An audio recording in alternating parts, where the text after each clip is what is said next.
नमस्कार, आप देख रहे हैं न्यूज वन इंडिया। मैं हूं आपके साथ दीपिका ओझा। चलिए रुक करते हैं देवभूमि की खबरों का। प्रधानमंत्री नरेंद्र मोदी अक्टूबर के दूसरे सप्ताह में धारचूला पहुंच सकते हैं। बीजेपी सूत्रों के अनुसार प्रधानमंत्री अपने भ्रमण के दौरान प्रसिद्ध नारायण आश्रम और आदि कैलाश के दर्शन करेंगे। पिछले कुछ समय से प्रधानमंत्री के सीमांत क्षेत्र के भ्रमण के कयास लगाए जा रहे हैं।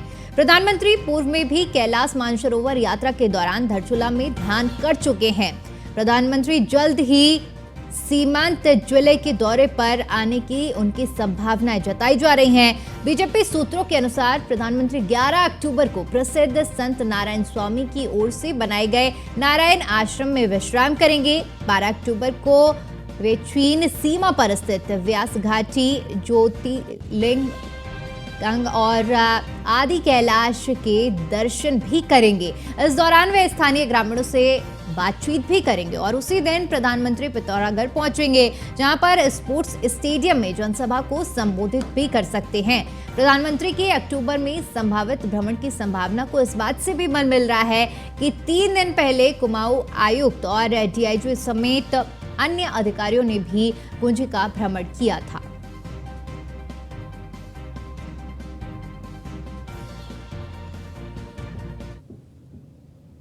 वहीं बागेश्वर उपचुनाव में बीजेपी को मिली जीत से प्रदेश अध्यक्ष महेंद्र भट्ट गदगद हैं। बागेश्वर उपचुनाव के रिजल्ट पर महेंद्र भट्ट ने न्यूज वन इंडिया के ब्यूरो चीफ सुदीप जैन से खास बातचीत की है। आइए आपको सुनाते हैं। हमने आगे भी चुनाव लड़ने हैं।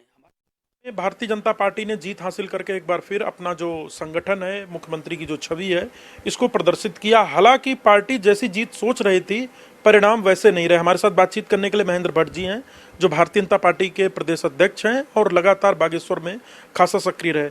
भट्ट जी, सबसे पहले तो बहुत बहुत बधाई। दूसरा उपचुनाव भी भारतीय जनता पार्टी जीत गई, इसे कैसे देखते हैं?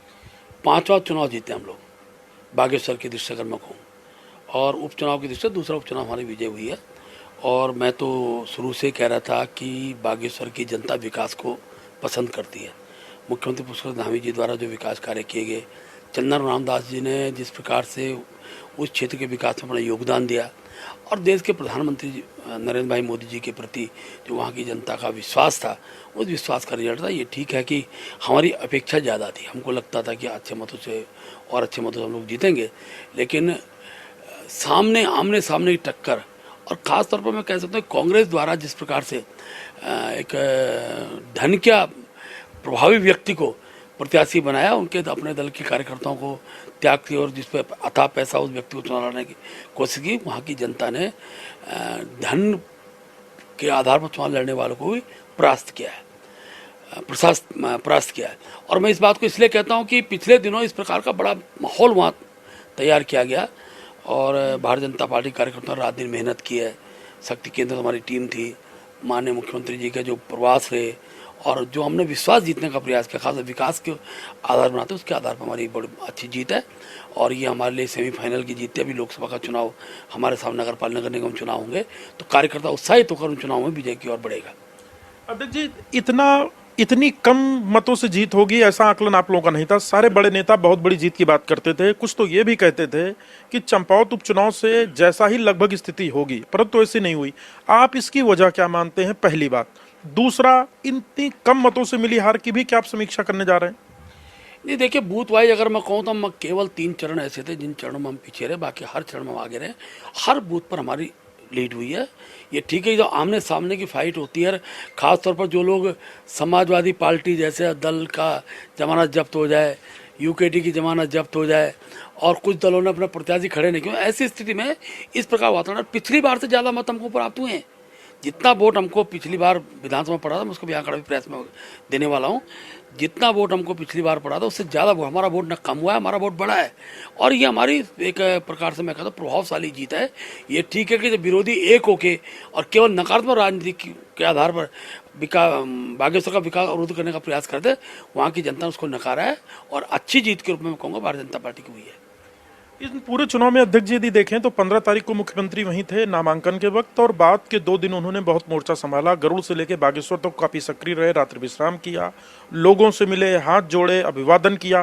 क्या आपको लगता है कि मुख्यमंत्री यदि वहां न होते तो शायद परिणाम कुछ और हो सकता था? एक कार्यक्रम पहले से तय था, माननीय मुख्यमंत्री को जाना ही होता है। मुख्यमंत्री जी की सभा पूर्व में प्रस्तावित थी और मुख्यमंत्री जी थे, हमारे चुनाव के प्रभारी जो वहाँ उस काम में लगा रखे थे, हमारे सौरभ बोगना जितने को मंत्री वहाँ पर गए, मेरा भी लगातार उस क्षेत्र में जाना हुआ। लेकिन इतना भी इस बात को मैं स्वीकार करता हूँ कि मुख्यमंत्री जी ने अच्छे तरीके से और जो काम संगठन ने उनको बताए, जहाँ उनकी सभाएं हमने तय की थी, मुख्यमंत्री जी उन सभाओं में गए और अपार जन समर्थन मुख्यमंत्री जी की उन सभाओं में प्राप्त हुआ है और हमको महसूस था कि हम जीतेंगे और अच्छा मत उसके द्वारा हमको प्राप्त हुआ है। अध्यक्ष जी, आप कह रहे हैं कि बहुत धनवान प्रत्याशी हैं बसंत कुमार जो हार गए, उनके पास पैसा है, पावर है, पोजीशन है, परंतु कांग्रेस कहती है कि धनबल बाहुबल का इस्तेमाल तो आपने किया और आप सत्ता में थे। वो कलेक्टर के खिलाफ भी शिकायत में गए, अधिकारियों के खिलाफ भी शिकायत में गए, वो तो आप पर ये इल्जाम लगाते हैं। देखिए, अपोजिशन हारने के बाद क्या इल्जाम लगाए, मैं उसे बहुत प्रतिक्रिया देने की स्थिति में नहीं हूँ। इतना जरूर है कि वहाँ की जनता जानती है। जिस व्यक्ति ने कहा कि जो मेरा बैग उठा ले वो अपना को सौभाग्यशाली समझे, तो स्वाभाविक रूप से जब एक एक प्रधान के पास 2-2 लाख रुपए की राशि मिल रही हो, ब्लॉक प्रमुख के घर के ऊपर दारू के जखीरा मिल रहा हो, तो आज जनता समझदार और जानती है कि भारतीय जनता पार्टी सत्ता में रह के भी प्रामाणिकता द्वारा चुनाव लड़ती है और प्रामाणिकता का हमने आधार बनाया। हमने आगे भी चुनाव लड़ने हैं, हमारा कोई एक चुनाव बस नहीं होता है। इसलिए हर चुनाव की जो अच्छी नीतियाँ हैं, पद्धतियाँ हैं, उसके आधार पर पार्टी चुनाव लड़ती है और उसके आधार पर चुनाव लड़े। यही आधार हमारा चंपावत में, ये आधार हमारा बागेश्वर में रहा है। बट जी, मेरा आखिरी सवाल है, प्रधानमंत्री जी का अक्टूबर के द्वितीय सप्ताह में पिथौरागढ़ और नारायण आश्रम का कार्यक्रम प्रस्तावित हो रहा है। क्या अभी तक आप लोगों के पास जानकारी है और क्या तैयारी है?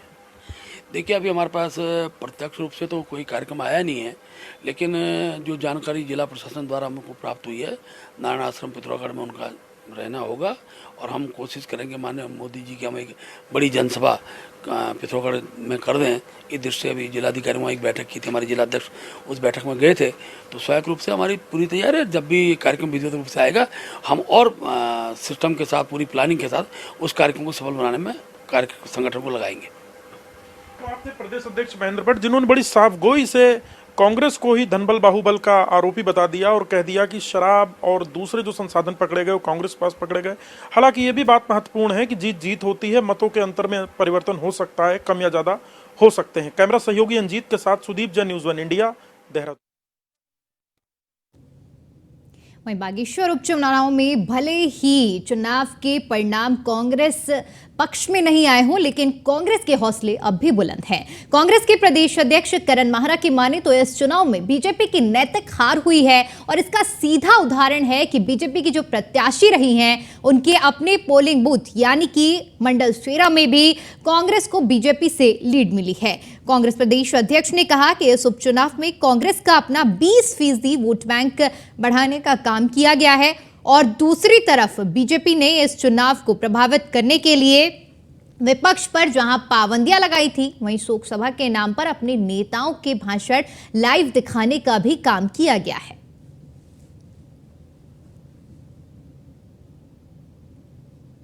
भारतीय जनता पार्टी की नैतिक हार हुई है। मंडल सेरा बूथ जो कैंडिडेट का बूथ है उसमें कांग्रेस जीती है और बीजेपी का कैंडिडेट हारा है।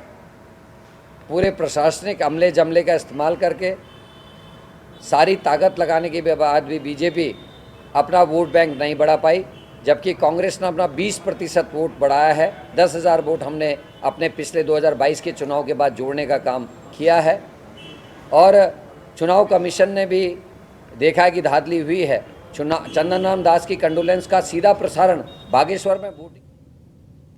देहरादून के गांधी पार्क में राष्ट्रपिता महात्मा गांधी की प्रतिमा के नीचे पूर्व मुख्यमंत्री हरीश रावत ने सांकेतिक उपवास किया। इस दौरान उपवास में पूर्व मुख्यमंत्री के साथ कांग्रेस के प्रदेश अध्यक्ष करण माहरा समेत वरिष्ठ पदाधिकारी और कार्यकर्ता भी मौजूद रहे।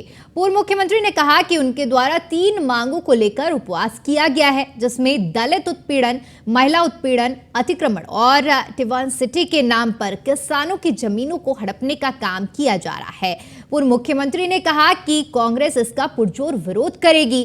कांग्रेस प्रदेश अध्यक्ष करण माहरा ने कहा कि राज्य में दलितों का उत्पीड़न बीजेपी सरकार में चरम पर है और सरकार इस दिशा में कोई काम नहीं कर पा रही है। कांग्रेस प्रदेश अध्यक्ष ने कहा कि सरकार को चाहिए था कि आम आदमी की सुध ली जाए, उनकी जो समस्याएं हैं उनका समाधान किया जाए, लेकिन यहां पर उत्पीड़न के नाम पर लोगों में भय का माहौल बनाने का काम किया जा रहा है।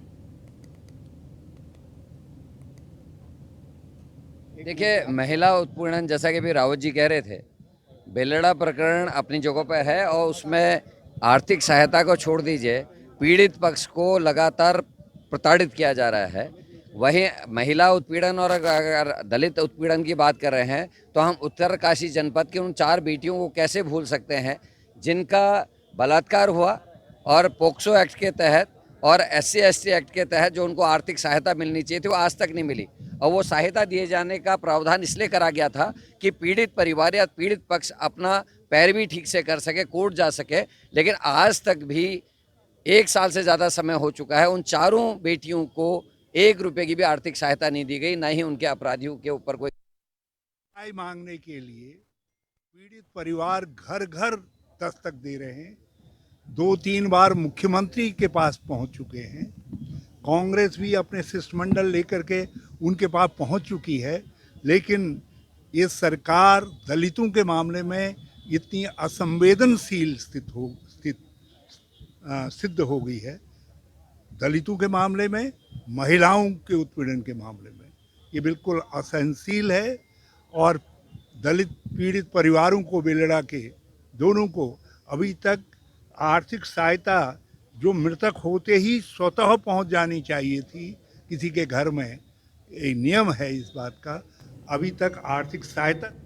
नई दिल्ली के प्रगति मैदान में लगाई जा रही है G20 क्राफ्ट बाजार प्रदर्शनी लगाई गई है, जिसमें उत्तराखंड के स्टॉल मेहमानों और लोगों को काफी ज्यादा आकर्षित कर रहे हैं, जिसमें उत्तराखंड के उत्पादों को प्रदर्शित किया गया है। इन उत्पादों में ऊनी वस्त्र, ताम उत्पाद समेत काष्ठ प्रतिकृति शामिल हैं। इसके अलावा बिच्छू घास की बनी जैकेट आकर्षण का केंद्र बनी हुई है। उद्योग विभाग के उपनिदेशक और नोडल अधिकारी MS सजवन ने बताया कि उत्तराखंड उद्योग विभाग की ओर से स्टॉल लगाया गया है, जिसमें उत्तराखंड के हैंडलूम और हैंडीक्राफ्ट उत्पाद प्रदर्शित किए गए हैं, जिसमें अल्मोड़ा के ट्विट ऊनी स्कार्फ, उत्तरकाशी के डोडा के शॉल, पिथौरागढ़ के ऊनी कारपेट, केदारनाथ समेत अन्य धार्मिक स्टॉलों के भी काष्ठ प्रतिकृति, नैनीताल में एपना कला और उधम सिंह नगर की मंजूघास के उत्पाद, बागेश्वर के ताम्र उत्पाद और प्राकृतिक फाइबर जैकेट प्रदर्शित किए गए हैं।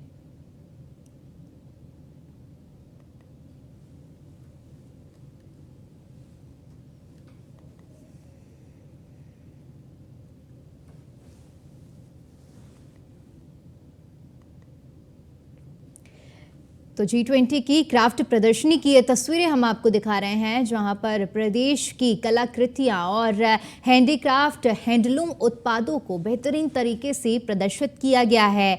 और यहां पर बिच्छू घास की बनी हुई जैकेट आकर्षण का केंद्र बनी है। जो भी मेहमान यहां पर पहुंच रहे हैं उन्हें प्रदर्शनी दिखाई जा रही है और ये सभी का ध्यान आकर्षण कर रही है।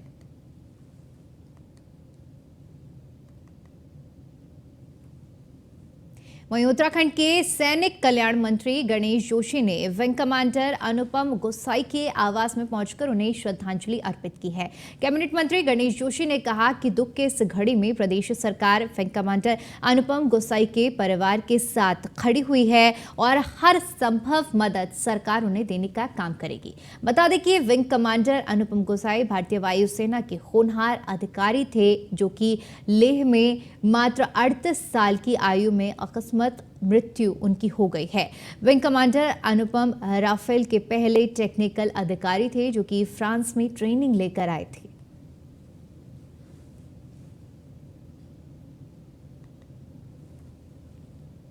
वहीं कोटाबाग ब्लॉक के अंतर्गत ग्राम सभा बुजनिया, खलतू और पतलिया समेत दर्जनों गांव सभाओं में कई सालों से हत्याओं का आतंक बना हुआ है।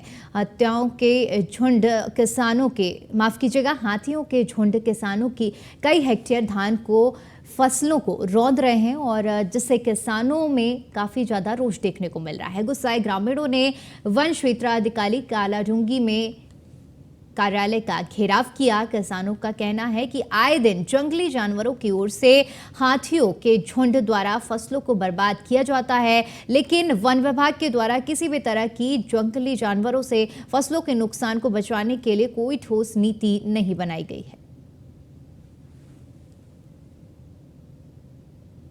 अब किसान क्या करे, जो अन्नदाता जिसको कहते हैं। तो आज जब रात को बहुत ज्यादा नुकसान हो गया तो सुबह अचानक यहाँ से मातृशक्ति फोन करती है कि भाई हमारा इतना नुकसान हो गया, हम कहाँ जाए। तो हमने कहा आइए वन विभाग, हम हालांकि बगैर बताए आज आए, लेकिन मेरी माननीय अपने रेंजर ऑफिसर जो है मुकेश जोशी जी, उनसे बात हुई है दूरभाष में, क्योंकि हमने उनसे टाइम नहीं लिया था, दूरभाष वो कहीं गए हुए हैं।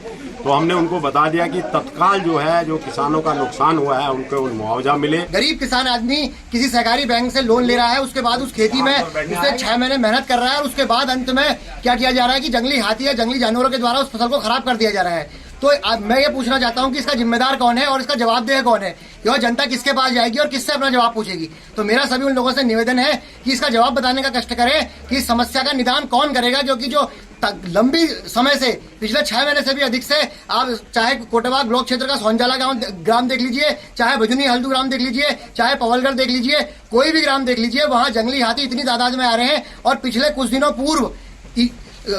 पूर्व कई वर्षों में कई मौतें हो चुकी हैं जंगली जानवरों के द्वारा। निवासी हैं, हमारे घर में सारे जानवर वहाँ जंगल के किनारे के खेत तो हमने छोड़े, उसके बावजूद भी हमारे जो घर के आगे के खेत हैं उनमें भी हाथियों ने सारा नुकसान। कल रात हमारे धान की खेती की सब। वहीं रुड़की के पिरान कलियार में 16 सितंबर से शुरू होने वाले 755वें उर्स की तैयारी को लेकर प्रशासन ने कलियार क्षेत्र में हुए अतिक्रमण को हटाने का काम शुरू कर दिया है। वहीं पुलिस ने भी सभी अतिक्रमणकारियों को चेतावनी दी है कि सभी लोग अपना अपना अतिक्रमण हटा ले, नहीं तो जेसीबी द्वारा उसे हटा दिया जाएगा।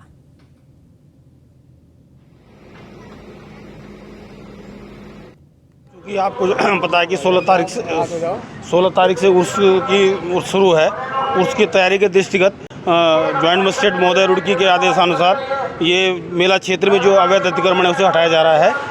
इरिगेशन की टीम, सिंचाई विभाग हो गया, नगर पंचायत है, दरगाह प्रशासन है, पुलिस प्रशासन, राजस्व टीम द्वारा संयुक्त रूप से जो मेला क्षेत्र में जिन लोगों के द्वारा अतिक्रमण किया गया है उसको मेला के दृष्टिगत मेला सुचारू रूप से संपन्न हो उसके दृष्टि से हटाया जा रहा है। नहीं, बात में इस तरह का नहीं, वैसे मेला क्षेत्र को निरंतर वो रखा जाएगा, अवमुक्त रखा जाएगा।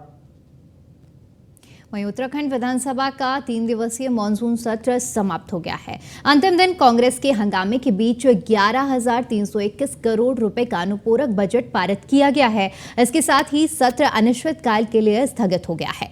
सदन की कार्यवाही कुल 21 घंटे 58 मिनट तक चली है। इस सत्र में अनुपूरक बजट समेत 14 विधेयक पारित किए गए हैं और 1 विधेयक प्रवर समिति को सौंप दिया गया है। सत्र के दौरान नियम 300 की 42 सूचनाएं प्राप्त हुई हैं। इनमें से 7 स्वीकृत की गई हैं और 23 ध्यान आकर्षण के लिए रखी गई हैं। नियम 53 के तहत 30 सूचनाएं प्राप्त हुई हैं। इनमें से 2 स्वीकृत की गई हैं और 17 ध्यान आकर्षण के लिए रखी गई हैं। नियम 58 के तहत 12 सूचनाएं प्राप्त हुई हैं। इनमें से 10 स्वीकृत की गई हैं और नियम 310 के तहत 3 सूचनाएं प्राप्त हुई हैं। इन तीनों को नियम 58 में परिवर्तित किया गया है और इस दौरान 5 याचिकाओं पर भी स्वीकृति की गई है।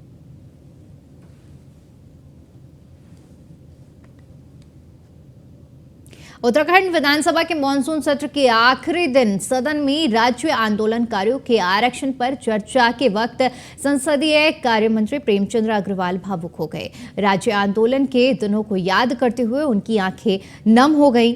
पक्ष और विपक्ष के विधायकों के आंदोलनकारी आरक्षण विधेयक में संशोधन की मांग के साथ खुद को जोड़ते हुए उन्होंने प्रस्तावित विधेयक को प्रवर समिति को देने की घोषणा की है। वो ऐतिहासिक क्षण भी आया था कि जब अपने शहीद हुए उत्तराखंड के अमर शहीद उन के और चिन्हित आंदोलनकारियों के जो परिजन हैं उनको 10% क्षितिज आरक्षण की बात का जब विषय आया तो मैं समझता हूँ कि उस विषय पे सबने अपनी राय रखी, अपने अपने सुझाव दिए। हालांकि उसको विपक्ष ने और सभी लोगों के कथनानुसार उसको प्रवर निर्वाचित सरकार और श्रद्धेय नारायण दत्त तिवारी जी के कार्यकाल में 2004 में जो हमारे राज्य आंदोलनकारी हैं जिनका बहुत बड़ा योगदान है राज्य के निर्माण में, उनको 10% का 36 आरक्षण दिया गया था। और माननीय उच्च न्यायालय ने उस वक्त कई हमारे आंदोलनकारी को रोजगार भी दिया गया, सरकारी नौकरी में उन्हें रखा भी गया, लेकिन माननीय उच्च न्यायालय ने उस आरक्षण को अवैध घोषित कर दिया। चलिए फिलहाल के लिए देवभूमि की खबरों में इतना ही। बाकी तमाम बड़ी खबरों के लिए देखते रहिए News 1 इंडिया। नमस्कार।